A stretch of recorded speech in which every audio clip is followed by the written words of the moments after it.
This is Ashu Arora, teacher of APS. Yes students, तो हमने पिछली वीडियो में स्टार्ट किया था अपना the sectors of Indian economy. ठीक है, तो आज के इस वीडियो में हम लोग करने वाले हैं comparing the three sectors. In this video we will compare the primary sector, tertiary sector and secondary sector. Clear? तो आपने पहले ये देखना है कि जो प्राइमरी, सेकेंडरी और टेरिशरी सेक्टर होता है ना, इन तीनों में ही क्या होता है, large number of goods are produced. ठीक है, प्राइमरी सेक्टर में प्रोडक्शन हुआ, उसके बाद उसकी प्रोसेसिंग कहाँ हुई, सेकेंडरी सेक्टर में, फिर सर्विसेज के थ्रू वो सारा का सारा कहाँ पे सर्कुलेट हो जाता है, in the country. Then primary, secondary and tertiary sector क्या करते हैं, produce a large number of goods and services and they also employed people to produce goods and services. और वो सर्विसेज कैसे, प्रोडक्शन कैसे होगा, with the help of the people, a large number of people employed in these sectors। clear? तो ये दोनों बातें आप लोगों को क्लियर हो गई होंगी कि इन तीनों सेक्टर्स में primary, secondary and tertiary sector produce a large number of goods and services and also employed a large number of people in these sectors to produce goods and services. But एक question arise होता है, और वो question क्या है, how do we count the various goods and services and know the total production in these या in each sector. अब जो भी प्रोडक्शन होता है, whether that is in the primary sector, secondary sector और टर्शियरी सेक्टर, तो question ये उठता है कि हम इस प्रोडक्शन को काउंट कैसे करें।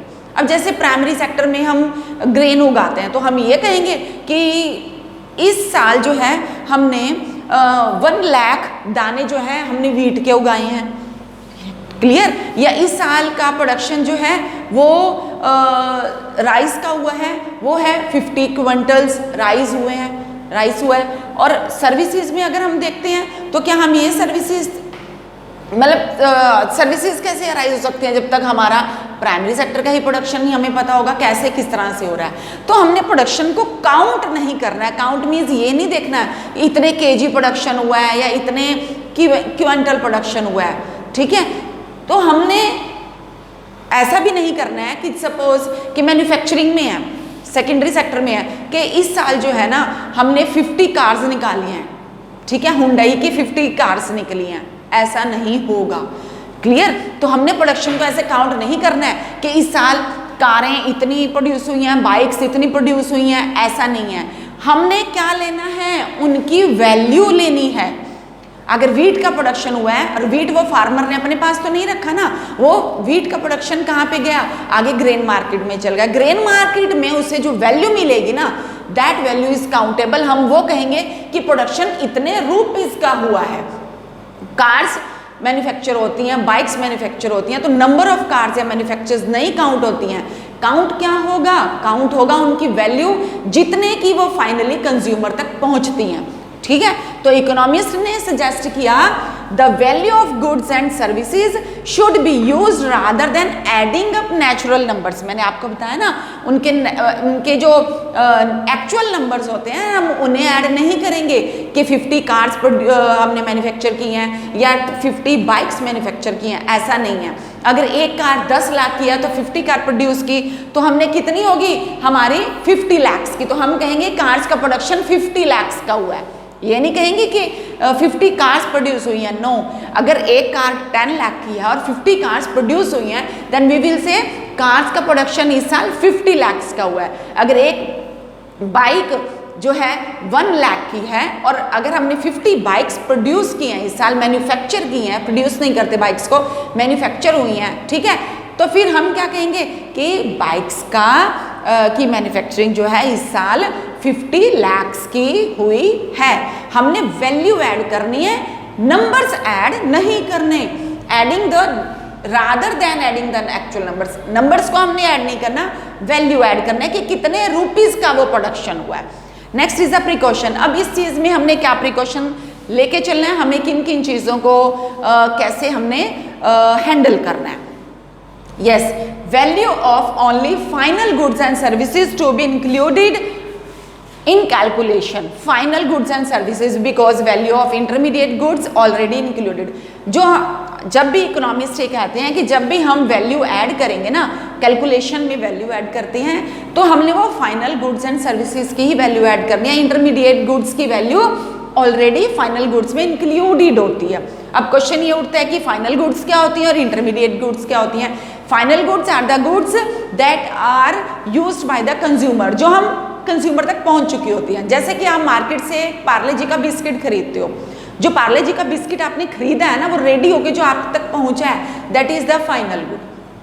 और इंटरमीडिएट गुड्स क्या होती हैं? इंटरमीडिएट गुड्स जो फाइनल गुड्स को रेडी करने में जो भी प्रोडक्शन, जो भी सामान लगता है ना, that is the intermediate goods. जैसे पार्ले जी का बिस्किट है, पार्ले जी के बिस्किट को रेडी करने में अब हमारा फ्लोर यानी कि आटा कितना लगा, सपोज आटा हमारा 10 रुपए का लगता है, ठीक है। उसके बाद उसमें शुगर लगती है, ऑयल ऐड होता है, उसके बाद उसकी बेकिंग होती है, ठीक है। अब शुगर, सपोज कोई भी बिस्किट है, आप मार्केट से कोई भी बिस्किट खरीदते हो, उसमें सपोज वो आपको 60 रुपीज़ का पड़ता है, क्लियर, 60 रुपीज़ का, अगर आपको 60, 70, 80 कितने का भी पड़ जाता है, वो कैसे पड़ता है आप ये देखिए। उसमें 10 रुपये का आटा लगता है, उसमें शुगर भी डलेगी, उसमें ऑयल भी डलेगा, और उसके बाद उसमें क्या होता है, बेकिंग होती है उसकी, ठीक है, बेक होता है। तो बेक होने के बाद फिर वो बिस्किट रेडी होता है। तो ये जो सारी इंटरमीडिएट गुड्स है ना, इंटरमीडिएट गुड्स जो मैंने आपको बताया, फ्लोर लगा, शुगर लगा, ऑयल लगा, ये हमारी इंटरमीडिएट गुड्स हैं, the goods that are used to prepare the final product या फाइनल गुड्स, ठीक है। बस अभी आपको समझ में आ गया कि फाइनल गुड्स और इंटरमीडिएट गुड्स क्या होती हैं। लेकिन बात ये याद रखनी है कि value of the final goods should be added in the calculation. Next, this will lead to a problem in the double counting. अब डबल काउंटिंग की प्रॉब्लम आ जाती है, वो कैसे, मैं अभी आपको समझा रही थी ना कि इंटरमीडिएट, अब एक बिस्किट है वो 60 रुपीज़ का पड़ता है आपको, लेकिन उसमें 10 रुपये का आटा लगा है, 10 रुपये का उसमें क्या लगा है, शुगर लगी है, ठीक है, और 5 रुपीज़ का ऑयल लगा, कितना हो गया 25। उसके बाद बेक हुआ, सपोज के 10 रुपीज़ और लग गए, उसके 35 हो गए। तो बाकी जो 25 रुपीज़ हैं वो किसके होते हैं? जब एक इंटरमीडिएरी से दूसरी इंटरमीडिएरी तक प्रोडक्ट पहुंचता है ना, जैसे कि मैन्युफैक्चर हुआ, उसके बाद होलसेलर के पास आया, होलसेलर के बाद रिटेलर के पास आया, रिटेलर ने जो अपना प्राइस बनाया ना वो 60 रुपीज़ बन गया, क्योंकि इन सब का क्या बीच में प्रॉफिट ऐड हो जाता है। तो जो हम कैलकुलेशन में फाइनल गुड ऐड करेंगे ना, तो ये नहीं ऐड करेंगे कि बिस्किट में तो 10 रुपये का तो आटा भी लगा हुआ है और 10 रुपये का इसमें ऑयल लगा हुआ है, 10 रुपये का इसमें शुगर लगा हुआ है, ऐसे नहीं ऐड करेंगे, सीधा फाइनल गुड्स की वैल्यू को ऐड करते हैं, that is the 60 rupees will be adding. Intermediate जो गुड्स की वैल्यू होती है उसे हम ऐड नहीं करते, इसलिए डबल काउंटिंग नहीं होती है। डबल काउंटिंग का मतलब क्या है कि एक बार जो वैल्यू ऐड हो गई जिस चीज़ की, उसे हम दोबारा ऐड नहीं करेंगे, क्योंकि फाइनल गुड्स की वैल्यू में सभी जो है इंटरमीडिएट गुड्स की वैल्यू को ऐड कर लिया जाता है ऑलरेडी। तो ये हमारी प्रॉब्लम जो थी डबल काउंटिंग की यहाँ पे सॉल्व हो जाती है। उसके बाद हमारा बात करते हैं हम ग्रॉस डोमेस्टिक प्रोडक्ट की।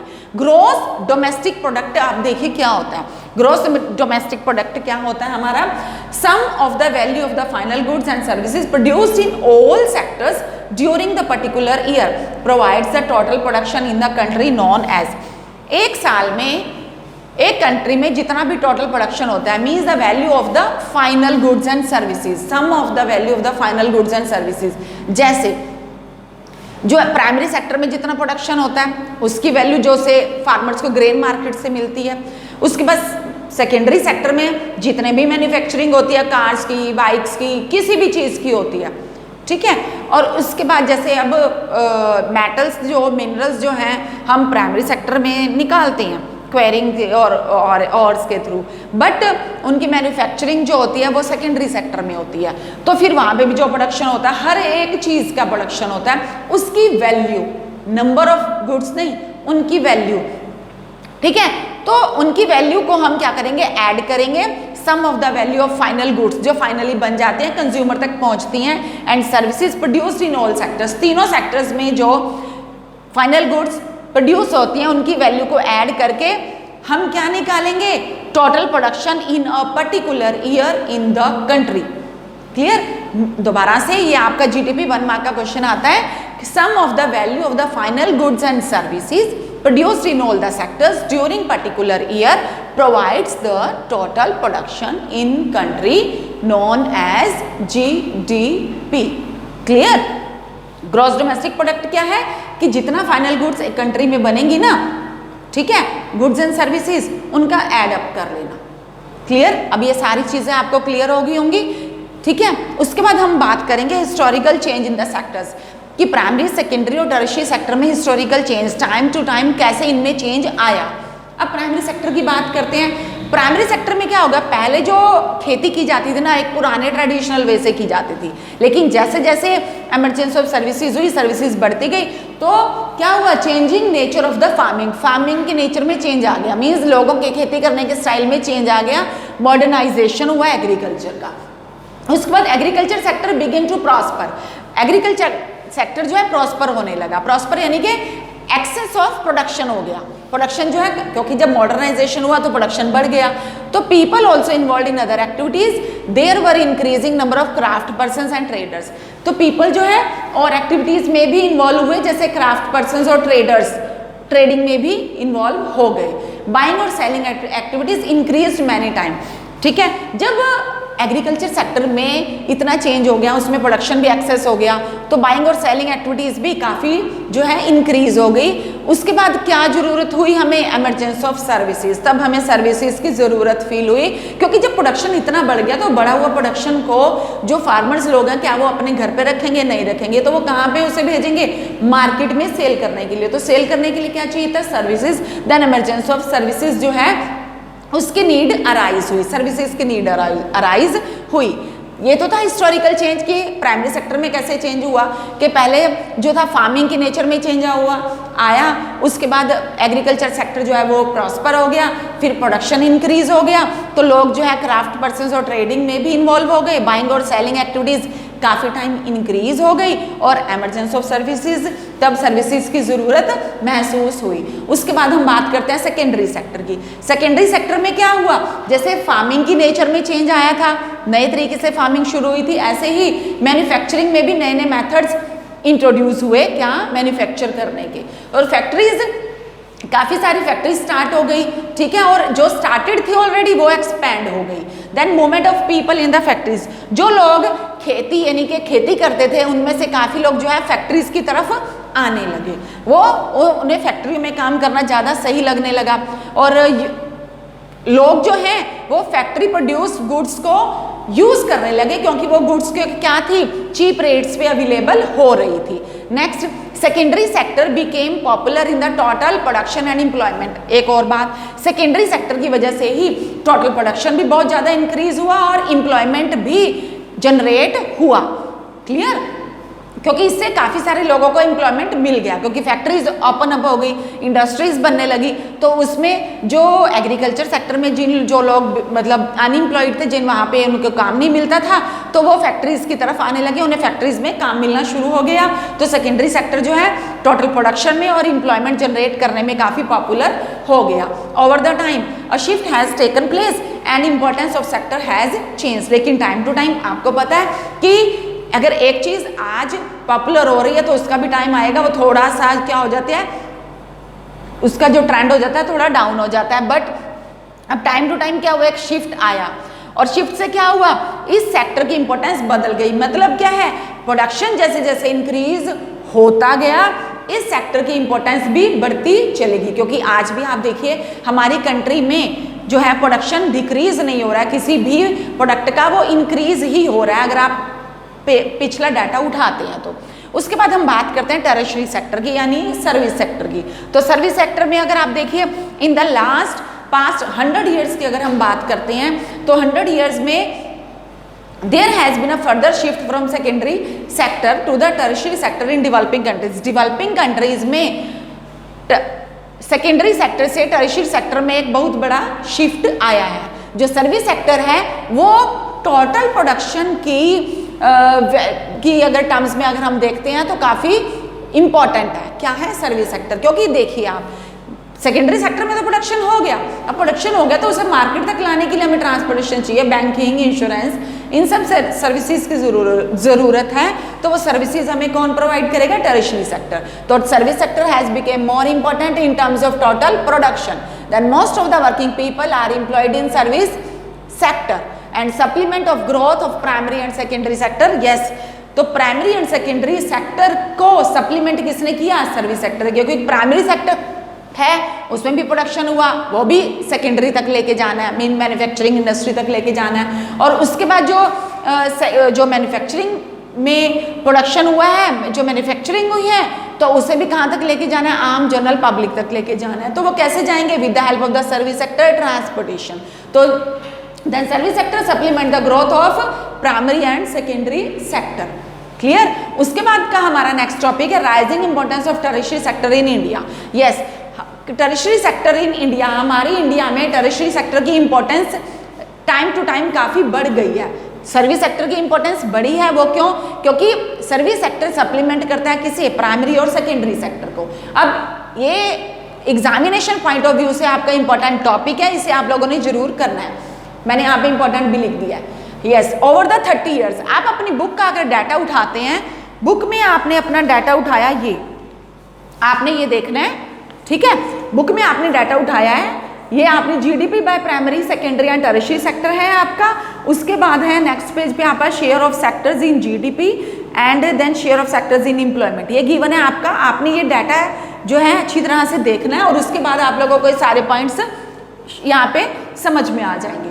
हाँ जी, ओवर द लास्ट 30 ईयर्स अगर आप यहाँ पे देखें, GDP by primary secondary and tertiary sector 1973 and 2003, अभी मेरे पास इस बुक में यही डाटा है। अगर आपके पास और लेटेस्ट वर्जन की बुक होगी, आपके पास डाटा चेंज हो जाएगा। 1973 में आप देखिए, जो प्राइमरी सेक्टर है, प्राइमरी सेक्टर का प्रोडक्शन जो है मैन्युफैक्चरिंग और टर्शियरी सेक्टर से बहुत ज़्यादा है। प्रोडक्शन नहीं, हम यहाँ पे कहेंगे GDP, total production, sum of the value of the final goods and services जो हम कहेंगे।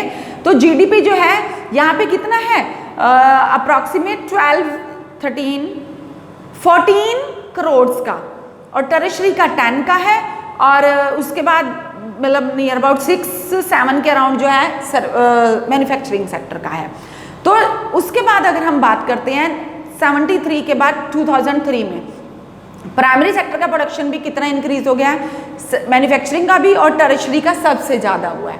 Means over the 30 years production in all the 3 sectors has increased. ये तो हमने देख लिया, तीनों सेक्टर्स का प्रोडक्शन इंक्रीज हुआ है, बट मोस्टली इंक्रीज किस में हुआ है, टर्शियरी सेक्टर में। आप टर्शियरी में देखिए 1973 में कितना था, अप्रॉक्सीमेट 11,000, और यहाँ पे कितना हो गया है, 1 लाख से 2,10,000 मीन्स 1,10,000 करोड़ का ज्यादा प्रोडक्शन हुआ है 30 सालों में।